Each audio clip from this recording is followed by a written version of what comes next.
Hi, my name is John and this is Business Focus. In today's video, we'll be talking about the recent start of the free agency as of today, July 1st, 2023. There were a lot of activities happening, interesting signings or signings with different teams who re-signed with the team, signed with other teams to get a lucrative contract. Who are the winners and losers here? So we'll take a closer look here.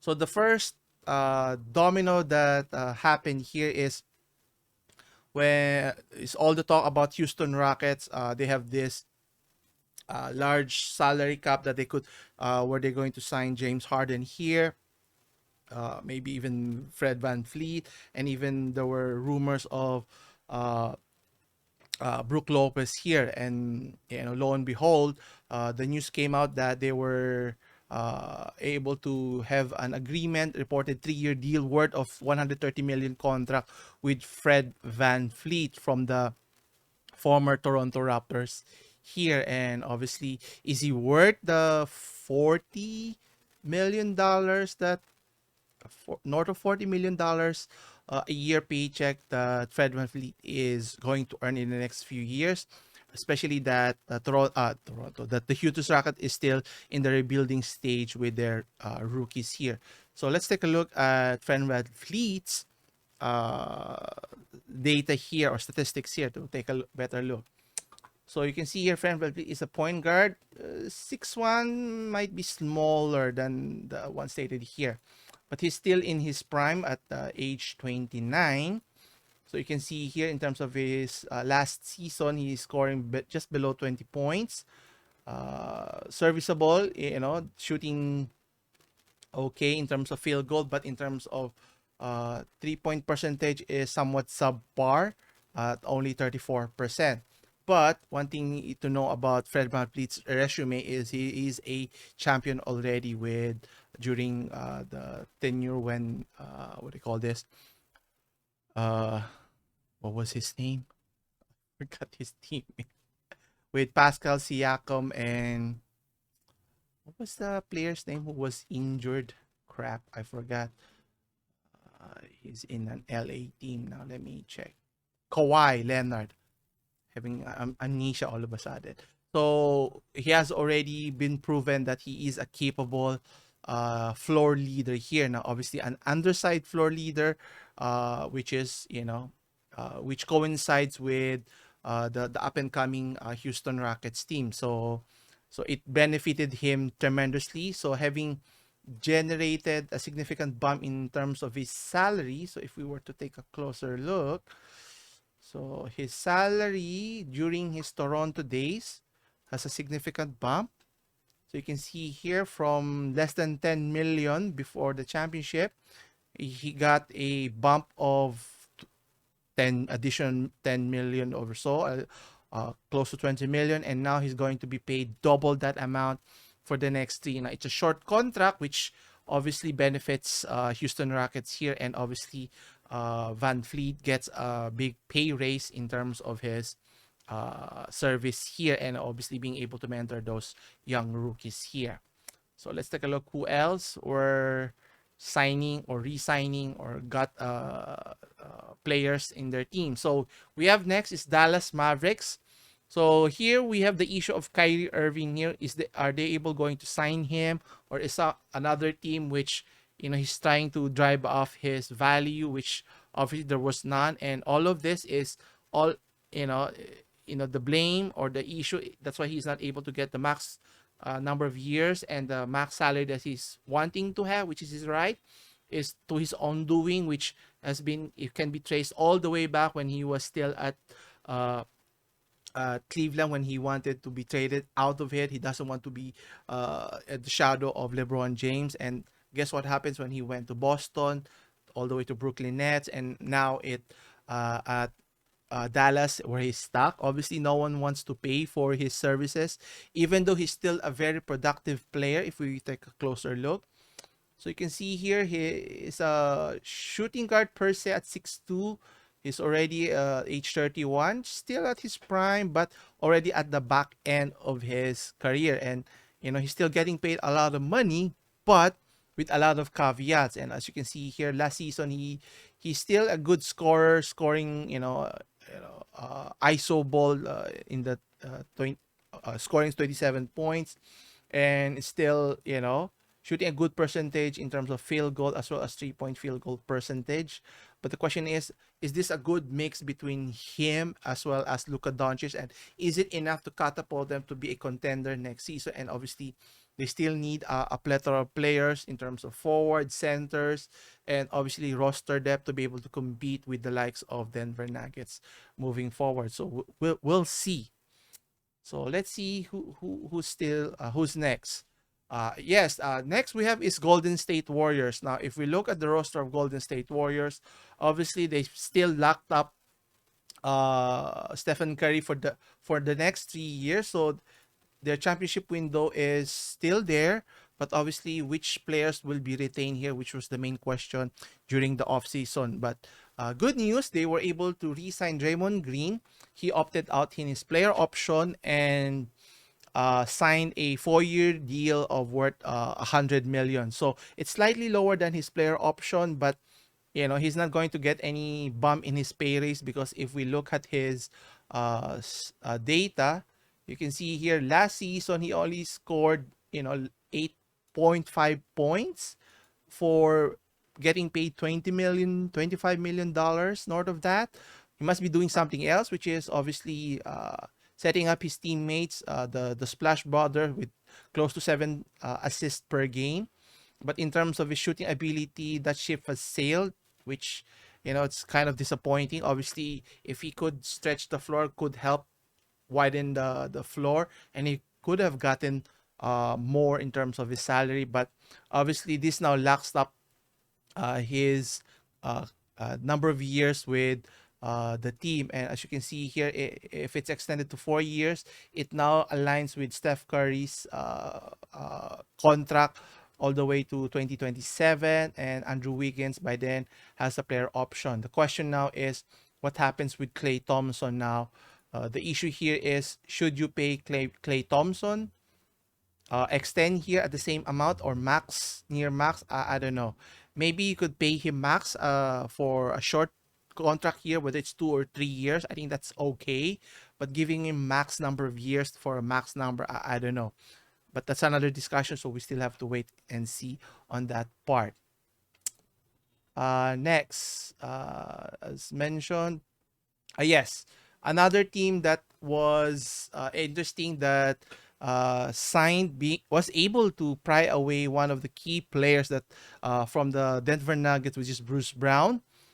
They signed him to a 2-year, $45 million, which is a big pay pump for Bruce Brown here. And obviously, this is going to weaken the current champions, but they're still very heavily favored to win next season. So let's see here what the contract would look like.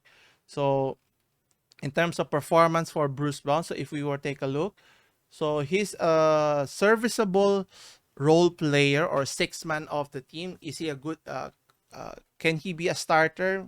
Maybe not, because in terms of his height and capability, obviously in high minutes, can he still perform at a high level, and without this time Jokic setting him up? I don't know, will he get the same success? Hopefully he can still do that in some level, but we'll see here. But another player that got a pay bump is Tyrese Haliburton, gotten a max contract, if I got it correctly. Yeah, 5-year extension. How much was it? Close to 200 million, is it? Could be wrong. Yeah.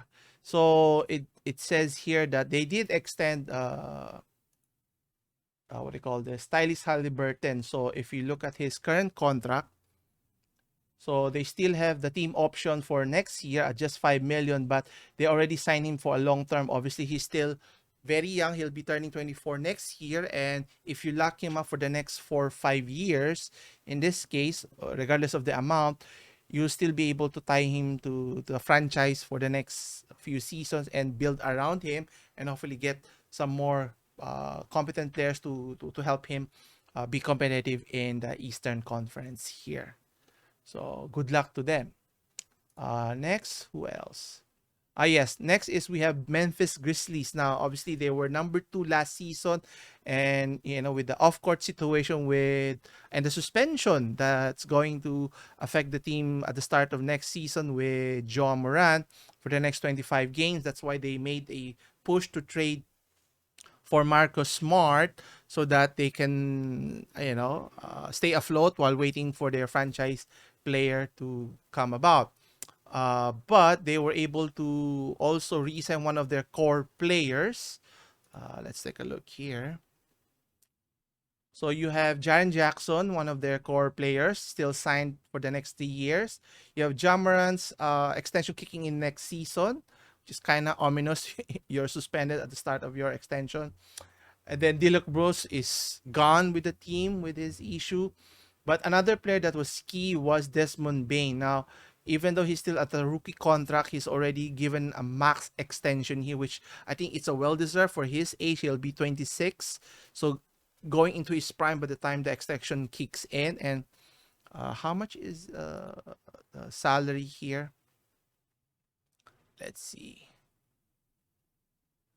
Crap, where was it? Didn't mention how much is it. I'm assuming it's max salaries in the north of $30 million. I'm assuming. So that would match up with Memphis timetable with Ja Morant as well. So that's good for them. Yeah. But obviously they need to solidify their bench in terms of being able to come up again at the top in the West and hopefully make a long run in the playoffs and not fail again next season like what happened last season actually. So we'll see what happens to Memphis here.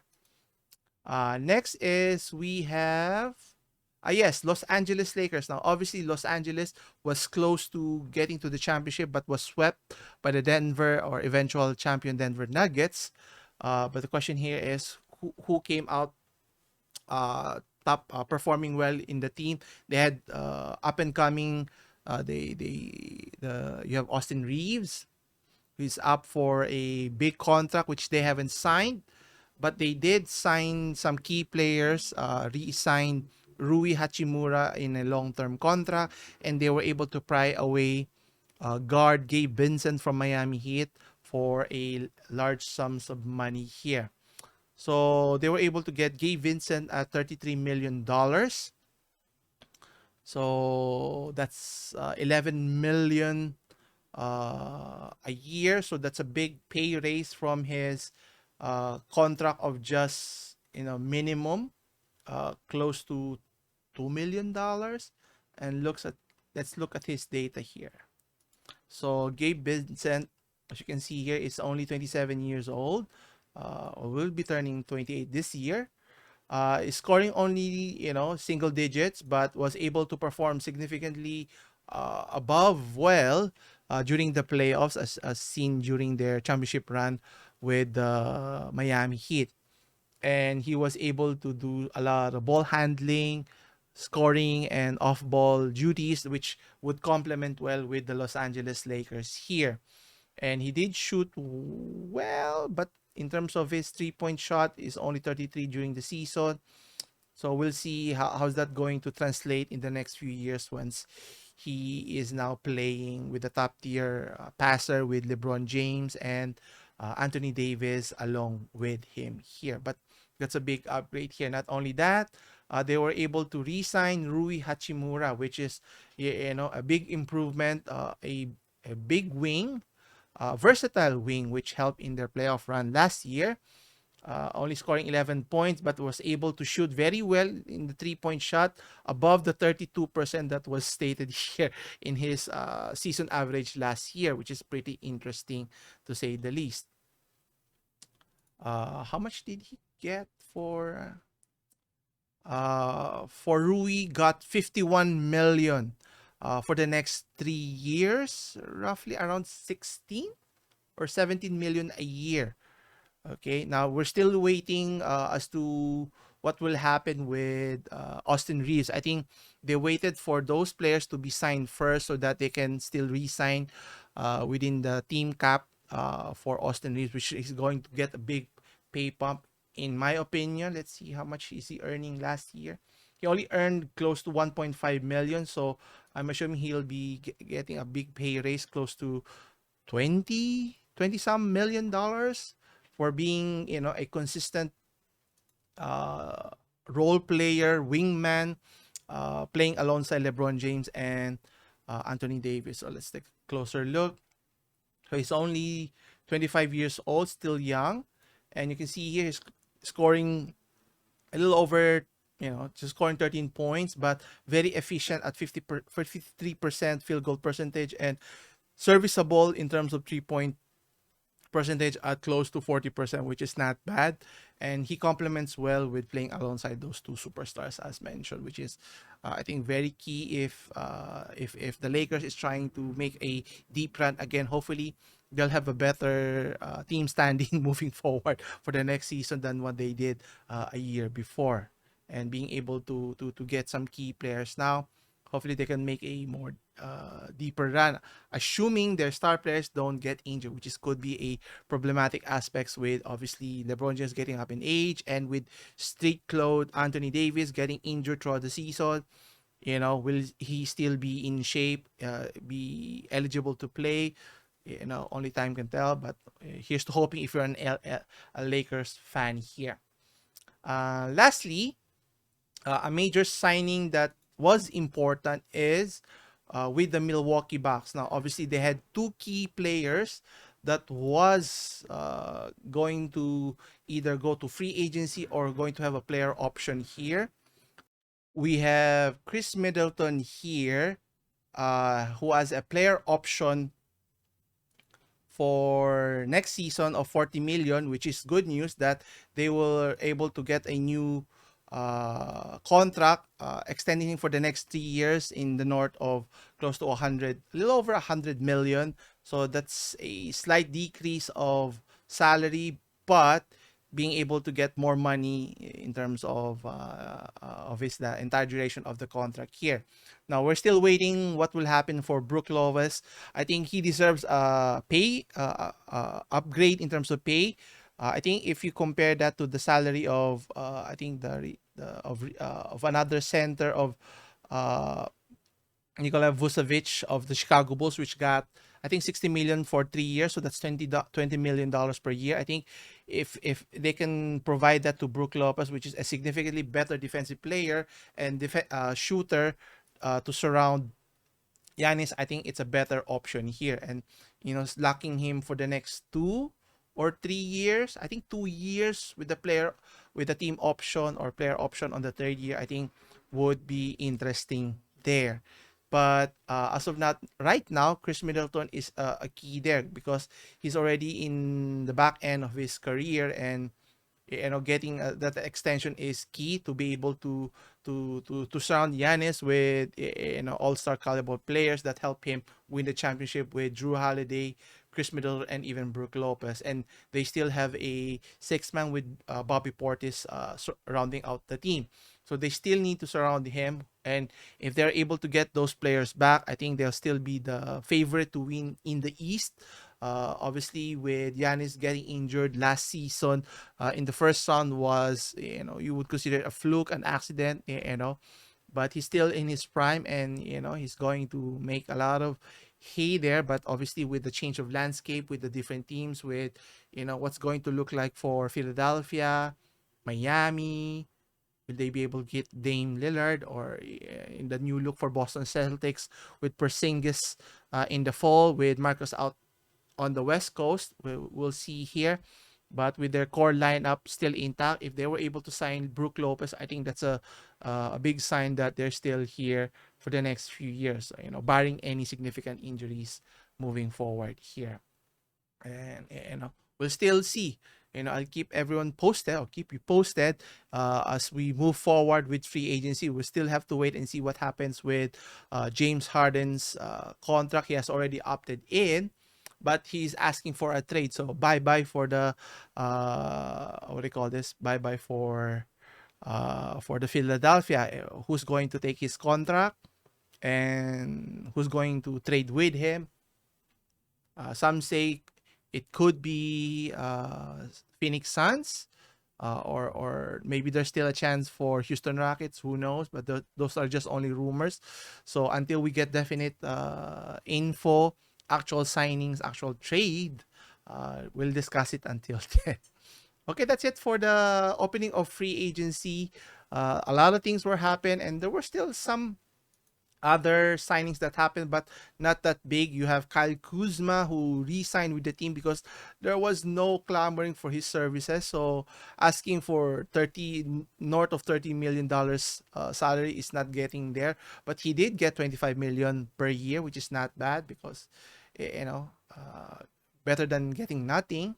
Then you have Toronto Raptors signing center Jakob Pertl for 20 million for 4 years. He's still young, so you can see that contract may be aligning with Brook Lopez here. So we'll still see here, and nothing else. I think Sacramento Kings were able to re-sign Harrison Barnes for 3 years, worth 54 million. So they couldn't find a better upgrade for his services, and got a lower per year salary for Harrison so that they could give a bigger extension for Domantas Sabonis for his next contract here, which would align with the De'Aaron Fox moving forward. So we'll see how things pan out for the other teams here. So those are the major ones. So looking forward to the next season. Can't wait for the season to start at around October, November, and see which teams will come out. Will it still be Denver? Who knows? Anyway, that's it for this week. Come back again on Wednesday for more business update. As always, I'll see you in the next one. Take care.